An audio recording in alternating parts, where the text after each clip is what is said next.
할렐루야. 아멘. 네, 우리 옆 사람과 바라보면서 좀 축복하는 마음으로 염려 없는 인생 되시길 바랍니다 하고 축복했으면 좋겠습니다. 염려 없는 인생 되시기를 바랍니다. 예, 맞습니다. 염려 없는 인생이야말로 진정 복된 인생인 줄 믿으시기 바랍니다. 예, 질병을 유발하는 핵심 요소 중에 하나가 스트레스라고 하죠. 그래서 사람을 죽이는 이 스트레스의 중심에 바로 염려가 있습니다. 그래서 우리는 불안과 염려의 시대를 살고 있다 해도 지나친 이야기가 아니겠습니다. 전문 상담가와 심리 치료사들에게 한 회에 몇십만 원을 주면서 그 마음에 있는 불안과 염려를 해소하고자 하는 사람들이 굉장히 많습니다. 자, 이처럼 우리를 괴롭게 하는 염려가 무엇이기에 우리가 이것을 하나님께 맡기라고 할까요? 염려는 쉽게 말해서 세상 근심입니다. 뭐라고요? 세상 근심입니다. 특별히 사는 문제에 대한 걱정이 바로 염려다라고 성경은 이야기하고 있습니다. 우리가 읽은 본문 처음에 있는 25절 말씀을 같이 한번 읽어보시겠습니다. 그러므로 내가 너희에게 이르노니 목숨을 위하여 무엇을 먹을까, 무엇을 마실까, 몸을 위하여 무엇을 입을까 염려하지 말라. 목숨이 음식보다 중하지 아니하며 몸이 의복보다 중하지 아니하냐. 아멘. 보십시오. 염려의 대부분은 무엇을 먹을까, 무엇을 마실까, 무엇을 입을까에 대한 것입니다. 자, 그렇다면 이 염려라는 것이 우리 삶에 어떻게 드러나냐면요, 자기한테 필요한 것이라고 생각되는 것을 확보하기 위한 아주 근심 어린 노력이 곧 염려입니다. 내가 이것을 확보하지 못하면 오늘 내 삶이 완전히 무너져서 의미 없게 되어버린다라고 우리가 두려움에 사로잡힌다라는 것입니다. 실제로는 그렇지 않음에도 말이죠. 한 끼쯤 굶는다고 우리 아들한테 한 번은 학원비를 못 준다고 해서 그 아들의 인생이 완전히 망해버리는 게 아닌데, 당장 오늘 우리는 우리 눈앞에 있는 내 자녀의 인생이 하나님의 손에 달린 것이 아니라 내 손에 달려있다라고 믿는 이것이 바로 염려라는 것입니다. 이 염려가 한번 우리 마음에 들어오기 시작하면요, 이것을 벗어나기가 상당히 어렵다라는 것입니다. 예를 들어서 목사한테 이 교회에 명운이 달려있다라고 하면 이 자리에 설 때마다 얼마나 큰 부담이겠습니까? 그렇죠?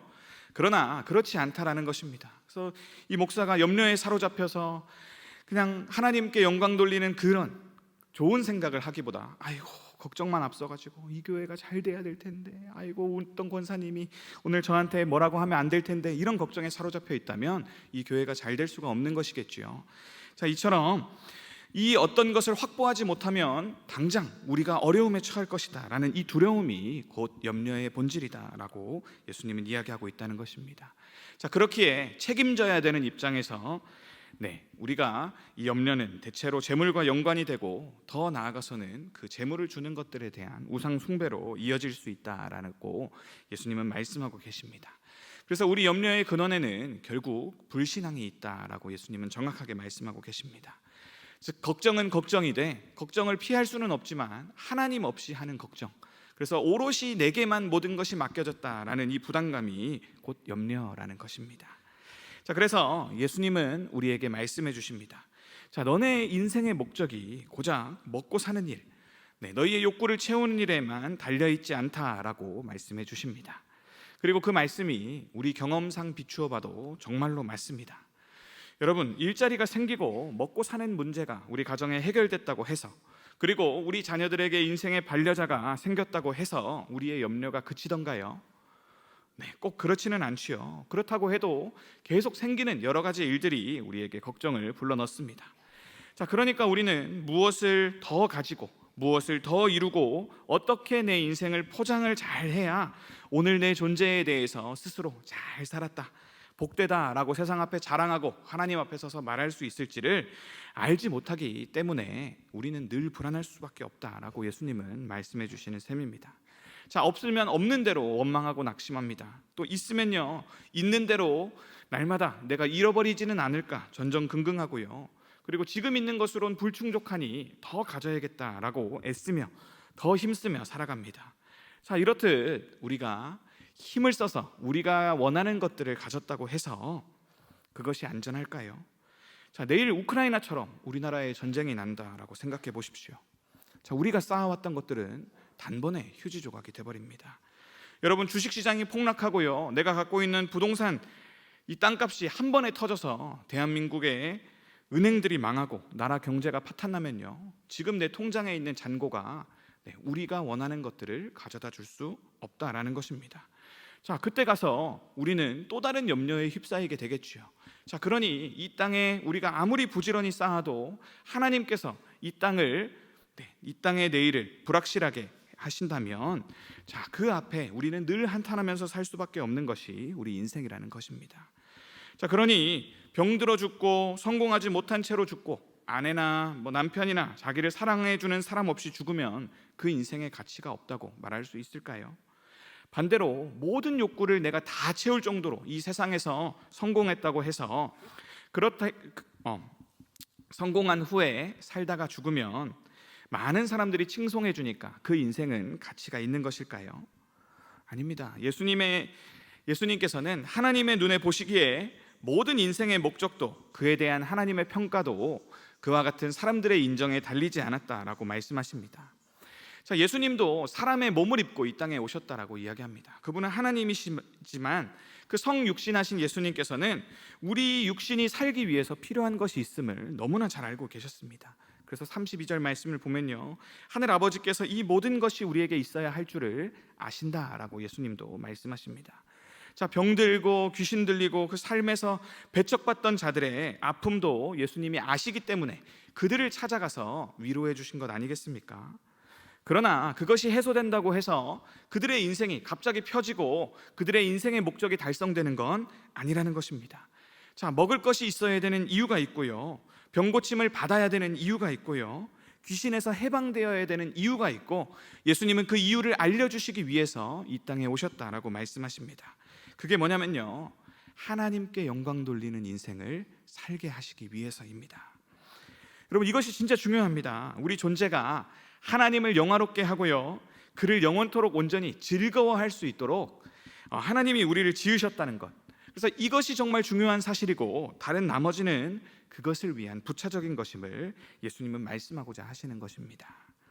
하나님은 그래서 우리의 생명과 행복의 근원이 하나님께 있음을 알고 믿는 것이야말로 염려 없는 삶의 비결이고 최고의 복이다라고 우리에게 말씀해 주십니다. 자, 여기서 우리가 한번 생각해 보시기를 바랍니다.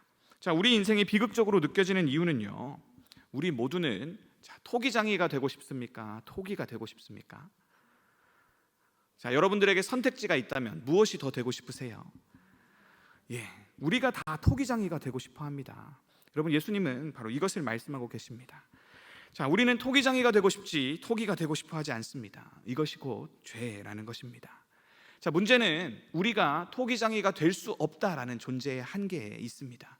여러분들이 하나님이 아닌데 하나님처럼 되려는 소망을 품고 산다고 해서 여러분들이 하나님이 될 수 있는 것이 아니라는 것입니다. 그렇기에 끊임없이 하나님처럼 추구하고 하나님처럼 내 인생에 뭔가 더 새로운 것, 좋은 것이 있을 것이다, 나는 그것을 할 수 있다라고 믿고 산다면 그 인생은 끊임없이 절망을 맛볼 것이다 라는 것입니다. 여러분, 우리가 로봇을 만들었지만요, 로봇을 만들면서 우리가 늘 갖고 있는 주제가 무엇입니까? 이 로봇이 발전하면 인간을 배신해서 인간이 다스릴 날이 올지도 모른다라는 걱정들을 하지요. 그래서 여러 가지 영화도 만들고 그렇지 않습니까? 자, 이와 비슷한 것입니다. 흙으로 창조된 토기지만, 자, 인간이 만든 로봇이지만 로봇 자체가 대단하게 지어졌죠. 인공지능이라고 하지 않습니까? 사람이 생각하는 것처럼 생각할 수 있는 힘을 로봇한테 주려고 하다 보니까, 자, 로봇이 사람보다 뛰어나지면 어떠지 하는 걱정을 하는 겁니다. 자, 하나님이 우리를 만드실 때 그냥 존재로 만드신 것이 아니라 하나님처럼 생각할 수 있게 하시고 말할 수 있게 하시고 우리 인생의 목적에 대해서 탐구할 수 있는 자유의지를 가진 위대한 존재로 지으셨기에 오늘 우리도 하나님처럼 되고 싶다라고 생각하지만요, 우리가 인식해야 되는 것은 우리가 하나님은 아니라는 것입니다. 자, 로봇이 사람한테 덤벼보려고 하면 덤벼볼 수 있겠다 생각할 수 있지만요, 사실 로봇의 창조자가 사람이라면 그런 날은 오지 않을 것입니다. 자, 우주를 한번 묵상해 보십시오. 여러분, 저 하늘을, 지금은 별도 잘 안 보이지만요, 인류 역사 동안 우주의 끝을 본 적은 있습니까? 우리가 아직 화성까지밖에 못 갔습니다. 자, 그렇다면 이 우주를 만드신 하나님의 창조를 우리가 흉내낸다고 해서 우리가 어디까지 흉내낼 수 있을까요? 우리가 얼마나 잘 해야 하나님의 창조 앞에 우리가 이러한 인생을 살았노라며 하나님 앞에 자랑할 수 있겠습니까? 자, 하나님은 그래서 너희의 주제를 알라라고 말씀하십니다. 그분의 만드신 작품으로 살아 숨쉬는 일, 이거 자체가 얼마나 복된지, 더 나아가 이렇게 특별한 존재로 지음을 받은 그분의 형상대로 살며 그분의 맡기신 일을 하는 것이야말로 하나님이 아닌 존재로서 누릴 수 있는 최고 큰 축복임을 우리 가운데 알려주신다라는 것입니다. 여러분, 그래서 마태복음 6장 26절을 제가 읽어보겠습니다. 공중의 새를 보라, 심지도 않고 거두지도 않고 창고에 모아들이지도 아니하되 너희 하늘 아버지께서 기르시나니 너희는 이것들보다 귀하지 아니하냐. 또 말씀하십니다. 28절입니다. 또 너희가 어찌 의복을 위하여 염려하느냐. 들의 백합화가 어떻게 자라는가 생각하여 보라. 수고도 아니하고 길쌈도 아니하느니라. 30절. 오늘 있다가 내일 아궁이에 던져지는 들풀도 하나님이 이렇게 입히시거든 하물며 너희일까 보냐. 믿음이 작은 자들아. 라고 예수님은 자연을 한번 바라보라 라고 말씀하십니다. 이렇게 자연 만물을 쳐다보라 하신 데는 이유가 있습니다. 우리 중 누가 새와 들풀에 대해서 그 본능에 따라 존재하지 않습니까? 그것들이 얼마나 값진 인생을 살았는지 우리 중에 누가 그것들을 평가합니까? 새는 새대로, 꽃은 꽃대로 아름다움이 있지요. 그렇게 해서 한철 지다 죽어도 우리는 그것들을 바라보며 그냥 향유할 뿐이지 거기에 대해서 누가 그 인생을 평가하겠습니까? 그렇지요. 그러니 예수님이 너희를 바라보는 시선에 대해서도 생각해보라 라는 것입니다. 너희가 하나님은 아니지 않느냐? 그럼 하나님이 만드신 입장에서 너희를 바라볼 때에 하나님의 기대가 어느 정도겠느냐? 자, 한철 피었다 지는 꽃에 아름다움이 있듯이 한철 피었다 지는 너희의 인생, 그것이 하물며 그것보다 더 존귀하게 지어진 사람의 인생이라면 여러분들의 존재만으로 하나님은 기뻐하십니다 라고 말씀해 주시는 것입니다. 자, 이 새와 들풀보다 존귀하게 지음받아서 앞서 말씀드린 대로 생각할 수 있고 말할 수 있고 관계할 수 있고 무언가 창조할 수 있는 우리는요, 오늘을 그냥 하나님이 주어진 이 호흡을 그것을 가지고 사는 것만으로도 하나님의 경이로움을 경험하고 잘 드러낼 수 있다는 것입니다. 자, 그렇게 되어진 여러분들의 존재만으로도 하나님은 이미 영광을 받으셨고 받으시고 계십니다. 여러분들의 부모님이 여러분들을 낳고 미역국을 드시면서 어떻게 저렇게 날 닮은 존재가 세상에 나왔을까 하고 기뻐하셨던 모양대로 하나님은 여러분들의 인생의 존재만으로 내가 어떻게 이런 것들을 만들었지, 내 안에 이런 놀라운 아름다움이 있었네 라는 것을 하나님은 여러분들을 감상하심으로 여러분과 사귐을 가짐으로 이미 받으셨다라는 것입니다. 자, 그러니 그곳에 염려가 끼어들 자리가 어디 있느냐라고 하나님은 말씀하시는 것입니다. 자, 그렇기에 우리 인생 염려의 대부분은 우리가 세상에서 하나님처럼 무언가를 하려고 하기 때문에 오는 것이다 라고 이야기하고 있습니다. 우리 존재에 무엇을 더 더해야 우리가 완전해질 것처럼, 세상에 무엇을 더 더해야 세상이 아름다워질 것처럼, 우리 가족들한테 더 많이 주어야 우리 가족이 그제서야 아름다워질 것처럼, 그래서 우주 끝까지 정복해야 우리의 직성이 풀릴 것처럼 우리는 이룰 수 없는 목표를 끊임없이 생각하고 추구하며 나아가기 때문에 그 앞에 좌절할 수밖에 없다라는 것입니다. 하나님이 아닌데 하나님처럼 살고 싶어 하니 황새 쫓다가 다리 찢어지는 뱁새처럼 좌절할 수밖에 없다라는 것입니다. 자, 우리 인생에서 난 소산으로 나를, 세상을, 이웃을 더 가치 있게 하는 것은 불가능한 일이다라고 예수님은 말씀하십니다. 왜요? 세상은 이미 하나님이 보시기에 좋게 창조되었기 때문입니다. 자, 그래서 예수님은 말씀하십니다. 27절입니다. 너희 중에 누가 염려함으로 그 키를 한 자라도 더할 수 있겠느냐? 자, 너희 중에 네 키도 한 자를 자라게 할 수 없는 그 정도 능력으로 네가 무엇을 하겠느냐? 여기서 이 키는요, 수명이기도 합니다. 너네가 더 살고 싶어 한다고 네 수명을 한 자라도 더 늘릴 수 있는 능력이 있었더라면 너희도 너희 인생이 원하는 대로 이끌 수 있었겠지. 그러나 그렇지 않지 않느냐라고 하나님은 말씀하십니다. 이것이 우리가 하나님이 아니라는 증거입니다. 자, 29절도 이야기합니다. 그러나 내가 너희에게 말하노니 너희가 수고도 하고 길쌈도 하지만 그 솔로몬의 모든 인생의 업적, 그 영광으로도 이 꽃 하나만도 갖지 못한다. 이것이 하나님의 평가다라고 말씀하십니다. 너희가 이 땅 가운데 그 어떤 아름다운 것을 이루어봐야 그것은 하나님의 모방일 뿐이지 하나님이 만드신 이것의 아름다움을 결코 뛰어넘지 못한다. 너희 인생, 하나님이 창조하신 네 인생 자체의 가치를 뛰어넘을 수 있는 너희 안에서 나오는 것은 결코 없다라고 하나님은 말씀해 주십니다. 자, 그러니 우리가 아무리 용을 써도 안 되는 것은 안 되는 것입니다. 네, 우리 자녀가 내 손에만 달렸다면 그 자녀를 올바로 기르지 못하면 오롯이 제 책임이지만 그렇지 않지 않습니까? 우리 머리도 이 하얀 머리를 까맣게 못하는데 우리 자녀라고 어떻게 움직일 수 있겠습니까? 그러니 그 자녀가 내가 잘해야 잘 될 수 있다는 것은 우리의 교만이다라고 말씀하십니다. 자, 그러니 하나님의 창조 질서에 순응하는 인생을 속히 깨닫고 너희의 인생의 짐을 줄이고 아버지께 맡기는 일에 더욱더 힘쓰는 그 복된 인생을 살라라고 말씀하십니다. 자, 하나님을 하나님으로 인정하는 것이 제일 좋은 일입니다.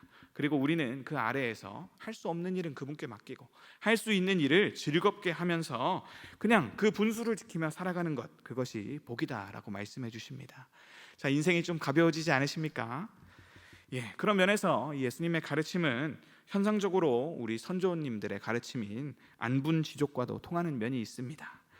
우리 피조물로서의 분수를 알고 하나님이 아니니까 하나님이 만들어 놓으신 우리의 깜냥 가운데 욕심내지 아니하시고 하나님이 맡겨진 오늘 우리의 가정, 오늘 내 교회, 우리의 교회, 그리고 오늘 우리의 맡겨진 이웃으로서의 사명을 그냥 잘 감당할 수 있다면 그것이 청지기로서 하나님의 모양으로 지음받은 자들로서 할 수 있는 최선임을 알고 그 넘치는 은혜를 알고 만족하는 인생, 그래서 우리의 주어진 것들을 활용해 하나님을 높이는 인생이 되어야 하겠습니다. 그래서 그저 하나님이 시키시는 대로 살면 그것이 날마다 행복한 인생입니다. 우리는 새나 꽃보다 더 값진 것으로 지음받았기 때문에 하나님이 더 세밀하게 돌봐주실 것입니다. 이것을 믿으시기를 바랍니다. 그래서 그분께 기도하고 응답받을 수 있는 영적인 존재로 우리가 지음받았지 않습니까? 여기에 우리의 삶의 의의가 있다라고 말씀하십니다. 예수님은 우리가 그분의 아들이라고까지 말씀하십니다. 이것이 얼마나 복된 권리이고 책임입니까? 그래서 마태복음 7장 11절, 그래서 이 이어지는 더 말씀에서는 예수님이 이렇게 말씀하십니다. 너희가 악한 자라도 좋은 것으로 자식에게 줄 알거든 하물며 하늘에 계신 너희 아버지께서 구하는 자에게 좋은 것으로 주시지 않겠느냐. 자, 그러니 좋은 것을 내가 가지려고 노력하는 일보다 뭐에 더 집중하라는 것입니까? 좋은 아버지이신 하나님께 집중하고 그분과의 관계를 잘 가지면 된다라는 것입니다. 그래서 로마서 8장 32절 사도 바울도 동일한 고백을 하고 있습니다. 자기 아들까지도 우리한테 안 아끼시고 하나님을 우리에게 주셨으면 자, 어찌 그 아들과 함께 모든 것을 우리에게 주시지 않겠느냐. 모든 것을 누리는 인생 되시기를 바랍니다. 그렇기에 여러분들의 죽음마저도 그분이 보시기에는 선한 것이다 라고 예수님은 확증해 주십니다. 여러분들의 인생 전체가, 여러분들의 탄생과 죽음 이 자체가 하나님의 놀라운 창조와 섭리를 만방에 드러내기 때문입니다.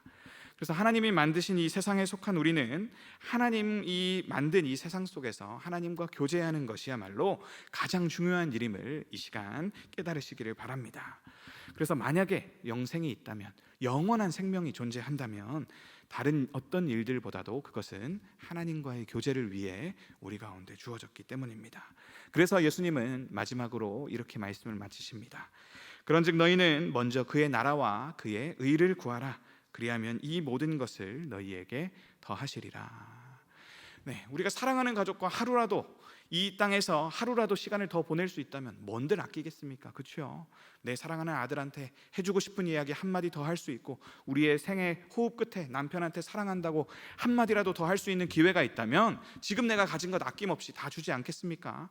하나님의 마음이 그러하다라는 것입니다. 이 우리 존재의 사귐이 중요하지 너희가 가진 그 어떠한 것이 중요하지 않다라는 것입니다. 자, 그러므로 우리의 삶의 우선순위가 회복되어야 한다라는 것입니다. 오늘 인생에서 제일 중요한 것은 하나님의 내게 주신 은혜, 하나님이 그 은혜를 주심으로 나와 어떤 관계를 맺기 원하시는지, 그리고 어떻게 찬양하기를 원하시는지 그것을 알고 우리가 그대로 하는 것이라는 이야기입니다. 여러분, 제가 다른 이야기를 하나 해보겠습니다. 여러분, 우리가 눈으로 관찰할 수 있는 우주에 별이 몇 개나 있을까요? 네, 저도 설교를 준비하다가 한번 찾아본 건데 여러분 숫자를 한번 들어보십시오. 우주에는 약 1700억 개의 은하가 있다고 합니다.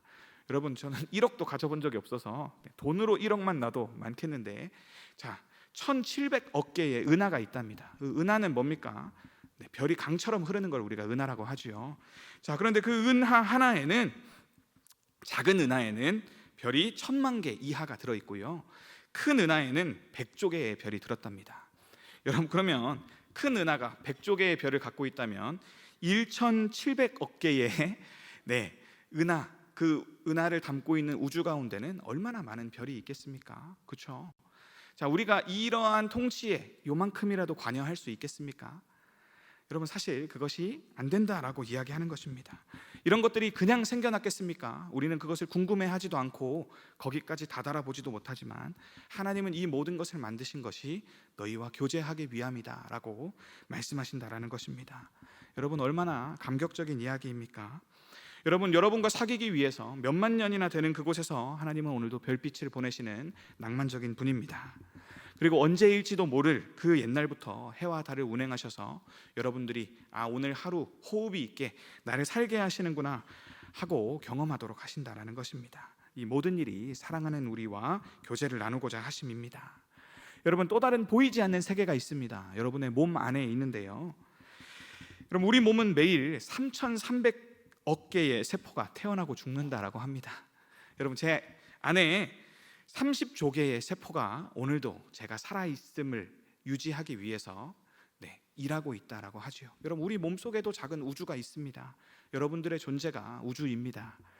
여러분 하나님은 여러분들을 우주와도 같게 창조하시고 여러분들 몸 안에서 그런 일들이 이루어지도록 하십니다. 그래서 오늘도 그것이 유지되도록 하는 이유가 뭐라고요?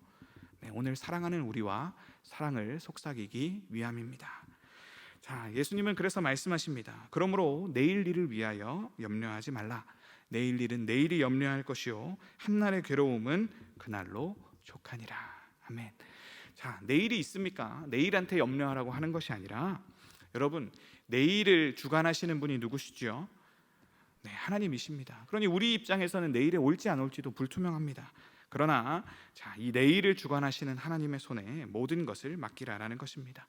그리고 우리의 할 바는 오늘을 주신 이 하나님을 즐거워하고 영화롭게 하는 복된 인생을 살면 된다라고 이야기합니다.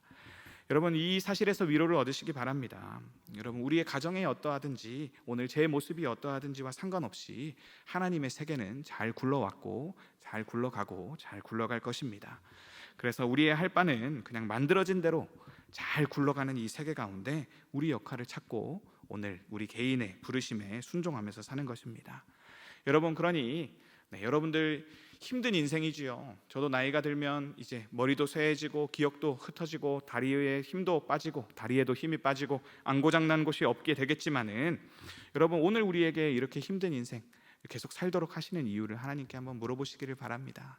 그리고 오늘 내 호흡에 내 몸속에 30조 개의 세포가 있다는데 이것이 정상적으로 유지되는 이유에 대해서 하나님께 한번 물어보시기를 바랍니다. 그래서 여러분들이 가족들과 할 수 있는 가장 좋은 일, 그리고 여러분들이 오늘 자신에게 해줄 수 있는 가장 좋은 일들을 하면서 하나님이 주신 복된 인생을 이 땅에 사는 하루라도 더 힘있게 누리시면서 살 수 있기를 축복합니다. 그래서 우리 인생은 먼저 된 자도 언제든지 나중될 수 있고요, 나중된 자도 언제든지 먼저 될 수 있는 그런 인생이라고 말씀하십니다. 그래서 하나님은 그걸 아시기에 우리를 위로하십니다. 그래서 누구든 진정한 공평과 사랑을 맛볼 수 있는 나라로 부르십니다.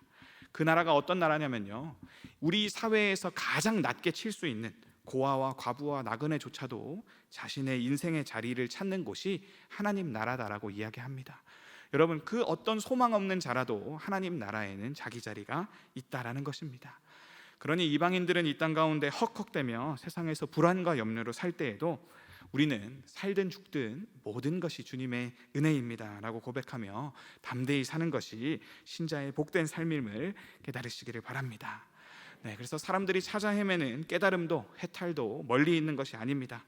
그냥 하나님이 의롭다 하시니 의로운 인생, 하나님이 가치 있다 하시니 오늘 나는 가치 있다, 이것을 믿고 주님께 모든 것을 맡기는 것이 그 모든 일의 시작입니다.